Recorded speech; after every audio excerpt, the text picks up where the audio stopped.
আসসালামু আলাইকুম বন্ধুরা, সবাই কেমন আছেন? আমাদের ডিরেক্টর এবং পরিচালক মোহাম্মদ ওয়াহিদুজ্জামান রানার খামারে নার্সের পক্ষ থেকে লেয়ার মুরগির ঠোঁট কাটা হচ্ছে। আপনারা দেখেন কিভাবে ঠোঁট কাটে। এই যে আমাদের ভাই আসছে সুদূর ঢাকা থেকে আমাদের এই জায়গায় আমাদের সেবা দেওয়ার জন্য। দেখেন, এই যে দেখেন কিভাবে ঠোঁট কাটা হয়।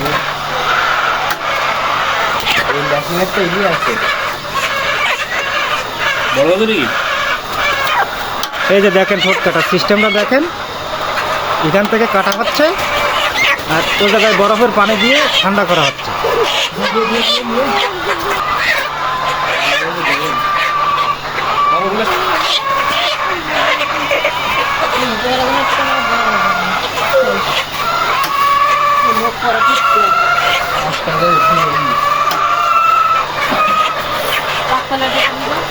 ঠিক আছে,